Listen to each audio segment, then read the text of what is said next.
But let's start with the Cincinnati Bengals. Short week, quick turnaround. They got to play on Thursday Night Football against the Baltimore Ravens. By the way, that Thanksgiving slate, one of the best of my life, probably, right? Because usually you're like, you got the Detroit Lions. Oh, who they're playing. Oh, that game stinks. Well, the Lions are good these days, number one. And two, they're playing the Green Bay Packers. That's awesome. Kansas City, they're always compelling, right, with Mahomes, Kelsey, Andy Reid. We all understand that. They got to play Dallas, who just came back and beat Philly. So Dallas all of a sudden has a little bit of life and a little bit of juice, potentially, going on a playoff push there. And obviously Cincinnati, Baltimore at night. So a great slate. The Black Friday game is incredible as well. Eagles, Bears. So, I've been picking on the NFL a little bit here recently. I think some of the international stuff hurts you a little bit, but this is a spot where it's like Thursday, Friday, you got some great football games, and obviously the Bengals will cap it on Thursday night with a performance, hopefully a good performance against the Baltimore Ravens. But Burrow, he's expected to play. I think if you were playing this game on Sunday, right, and there was a full week between New England and Baltimore, I think he probably would have played the New England game. Not the case, obviously. It was a quick turnaround. You saw Baltimore, funnily enough, handle it very similarly with Lamar. He'd missed a few games with a hamstring. It was like, we don't want you to come back and then have to play your second game on a Thursday. We'll just wait, till that Thursday for you to go out there and play, and then you get the mini bye coming off of that. So I'm sure it was a very difficult decision for Zac Taylor, and we all sit there and look at it and say, well, he practiced in full. It's not like you're potentially thinking about sitting him down for the year. Why not just play him against New England? Because obviously if you win that game, you have some actual life. I know you're not technically eliminated from the playoffs yet, but it feels like you have a little bit more realistic life as far as your postseason goes. But the last thing you want to do, if you're Zac Taylor, you're taking heat all over the place, right? He can't mess up this Joe Burrow situation, right? This is something that he needs to take, caution to and handle it the best he can. And he erred on the side of caution here. I don't blame him. $275 million injury prone, right? I don't know why I threw the quotes up because it is, technically true. I just am sick of saying it. You got to, make sure that you're not putting him in a bad situation. I'm sure Burrow was dying to play against New England. I'm sure it was Zach that ultimately made the final say, and he said, you know what, we're going to sit him out here and give this thing a go against Baltimore. So, as a fan, it's tough, especially when it's like, well, he's coming back at some point. Why not just play him against New England? Because the New England game really was a must-win.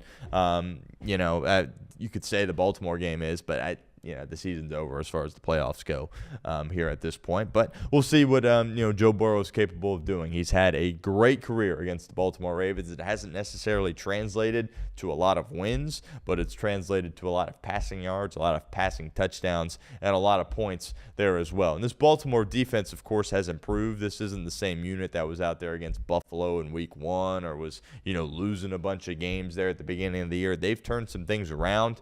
I think we all knew that was going to be the case. Didn't know how drastically things would turn. But when you have a coach like Harbaugh that's been doing it for so long, he's not going to continue to roll out an incompetent group. It was only a matter of time before he got it cleaned up a little bit, and they got healthier there as well. Getting Kyle Hamilton back obviously is huge. But the big storyline, Burrow, he's going to make his return. And then the question becomes, what are your expectations for Joe Burrow? And that's something we're all wondering, right? Because you can sit here and go through the practices and watch the film and throw routes on air and do 7-on-7 and do 11-on-11 on practice. But when you're out there against the Baltimore Ravens, it's a completely different story. And to be honest with you, I got no clue what we're going to see. Are we going to see September Joe Burrow? Because if you see September Joe Burrow, you're probably going to lose this game. But if you see Thanksgiving Joe Burrow, you're probably going to win this game, right? If we're being completely honest here. And if the defense can, continue to improve upon what they've done the past 2 weeks and not go back to old habits of not tackling the ball carrier, right? But I'm very interested to see what Joe Burrow looks like, what he looks like from a mobility perspective, right? Obviously with the turf toe, is he going to be back to full Joe Burrow, right? That's what I'm expecting because the doctors say he's good to go, and they're rolling him out there, right? So if he's not moving around out there, I'm going to be like, he's not even close to 100%. What are we doing playing him?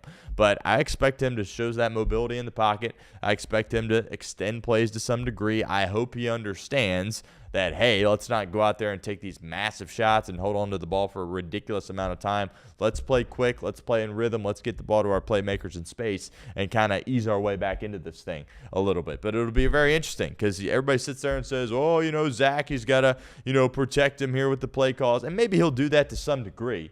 Right? Maybe you'll see him under center a little bit. Maybe it won't be as much 5-wide stuff. I would like to see that. But at the end of the day, it's up to Joe Burrow and how he's going to operate, right? And he plays football like a linebacker. We've all seen that, and I don't expect that to change just because he got hurt again. So, look, we're all going to be holding our breath, watching him out there. That first series is going to be terrifying, right, if we're going to be completely honest here. And if we don't see him moving around a ton in the pocket or outside the pocket, we're all going to be like, what's going on here? Why is he out there? He doesn't look like he's 100%. If we don't see him scramble a little bit, it's like, well, what's he doing, right? Because that's kind of the most underrated part of Joe Burrow's game that helps him take that step from being an elite quarterback to potentially being the best quarterback, is his ability to, it's not there, let's go pick up 7-8 yards with our legs and keep the chains moving. That's something he's been tremendous at his whole career and hasn't necessarily gotten that kind of credit. But I don't know. There's a lot of unknowns here. It's a very compelling game. Obviously, it's against Baltimore. But, there's a chance Cincinnati can win this game, and that's not just me putting on my optimistic hat here. If this was Baltimore of last year and Cincinnati of this year playing this game, I'd be like, well, Bengals are in a world of trouble. But let's not act like Baltimore is the New England Patriots this year or the Denver Broncos this year, right? They're not, the division's really weak this year, so it looks like they're going to be a playoff team, but this isn't the Baltimore Ravens of the past 3, 4, 5 years. Here. So, if you can go out there and play competent defense, get some guys on the ground, right, obviously, and score some points, which you haven't done enough of the past 2 weeks, you're going to have an opportunity to go into Baltimore and potentially pull off an upset. And it's a 7-point spread right now. Burrow making his return. Very compelling. Some people are ticked off about it. I don't know how you could be a Bengals fan and be ticked off about this, to be completely honest with you. If you want to have the conversation when the Bengals are technically 100% eliminated from the postseason, right? If there's an E by their name or whatever the heck it is when you're eliminated, when you're looking at the standings, right? And you got the Y, the X, the whatever. If they're done and then you want to revisit this, we can, all right? Just a heads up, my thought process isn't going to change. Neither is Zac Taylor's, neither is Joe Burrow's. You heard what Zac Taylor said yesterday. He said, well, he's a football player, and he wants to go out there and play football because that's his job, and he wants to do this for himself, for his teammates, the organization, and the city of Cincinnati. And he's completely right. He's a football player, right? This isn't some, salesman. He's not like me and you, right? He's not just some regular guy. He is up here. He's a little bit gone, right? And a lot of these football players, if you want to be great, you got to be that way, right? And Joe Burrow, yeah, he's frustrated that they're not going to make the playoffs, right? Yeah, he's frustrated that they only have 3 wins. Yeah, he's frustrated that the last time he was able to play a football game was week 2 after having a great offseason. Yeah, all those things probably tick him off. But at the end of the day, he's a football player, right? And I know a lot of the fans have quit on the season, rightfully so, right? I understand the frustration, especially when you equate it to the expectations coming into the year, right? This wasn't like, the Bengals, they might make the playoffs this year, we'll see. No, the expectation from the organization, now as a fan, you consider and say, well, that wasn't going to happen. That's fine. But the expectation of the organization, sign and trade that you're giving him that raise here for this 1 year was, let's go win a Super Bowl. That was the plan. And when you sit here at 3-8 going to Thanksgiving, obviously that is very, very frustrating. But for Joe Burrow, he's a football player. That's his job, to go out there, and he wants to go out there, right? Again, if he didn't want to go out there, maybe we're having a different conversation. Obviously, I haven't spoken to Joe directly, right? But based on how he operates, the things he said in press conference, how his coaches talk about him, how his teammates talk about him, Joe Burrow doesn't care that they're 3-8 in the sense that he isn't going to go out there and still play, right? I mean, let's just be realistic here. So you want to have the conversation. They lose this game to Baltimore and eventually find themselves mathematically eliminated. You want to rehab this conversation about him playing. We can do that. My thought process isn't going to change. I maybe can understand your argument a little bit more, right? But I don't anticipate that changing, and hopefully, fingers crossed, he stays healthy. They can win some games, salvage this thing a little bit, try to gain some momentum going into 2026. I understand if you're like, well, it's going to get a worse draft pick. If it's not going to cost you Caleb Downs or Arvell Reese, and something tells me it ain't, I don't really care, to be completely honest with you, because there's a bunch of, look, in the first round of the NFL draft, there's studs all over the place. Guys that you can come in, be starters, and can earn a second contract with your organization and be one of your best players, right? That can happen. The Bengals, unfortunately, don't really know how to find those guys recently. But if it isn't Arvell Reese or Caleb Downs, like if you win the last game and that drops you down a couple of spots and then April comes around and Caleb Downs goes a pick or two in front of you, that's going to be frustrating, right? That's going to be very frustrating. But if it isn't one of those two guys, and if you don't have a realistic chance of getting one of those two guys, I really don't care whatsoever. I really don't care. The second part, of course, is the Jamar Chase apology. So he posted a lengthy apology. I think it was like almost 300 words. It's hard to believe that Jamar came up with that himself, right? I mean, that didn't really sound like Jamar in there. Look, I credit him for going out there and issuing this apology. I bet there was people, his advisors, the team, that were kind of saying, you know what, you probably should go out there and release something. Again, I don't know this behind the scene. Maybe he sat down and really felt bad about it and was like, you know what, I got to do this. Hard to imagine him actually wanting to go out there and do this, but I do understand that this is probably the right thing to do, right? Again, he didn't shove a guy after the whistle. He spit on a guy, and, you know, you can't do that, right? We all understand that.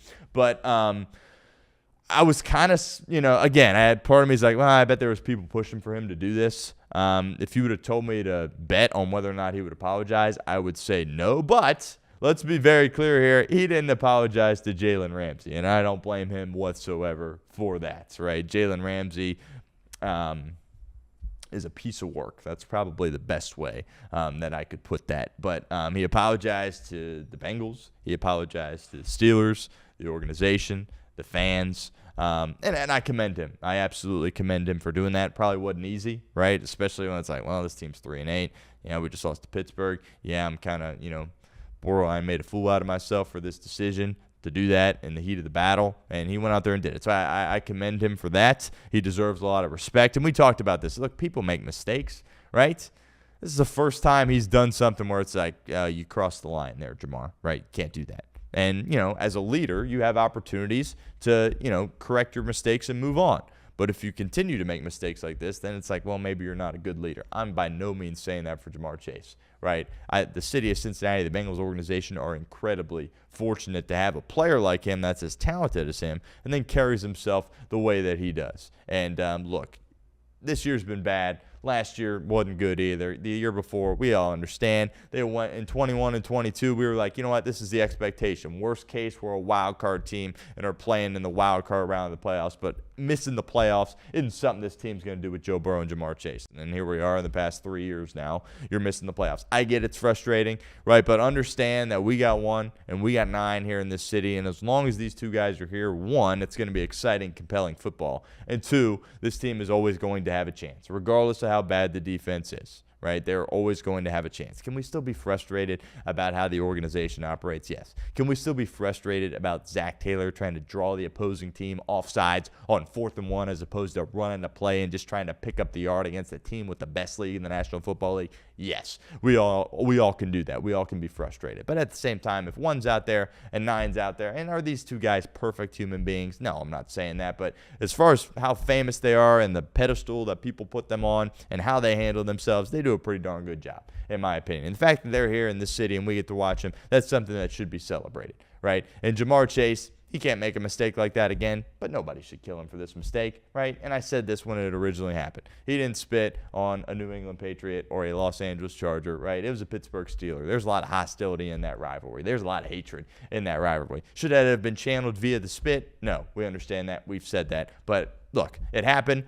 He came out and apologized. I didn't expect him to do that. He did. I tip my hat to doing that. That wasn't easy, especially, you know, going against Jalen Ramsey and the Pittsburgh Steelers. He deserves a lot of credit for it. And now he's got to, you know, move on. And that's clearly what Zac Taylor was talking about in his press conference this week.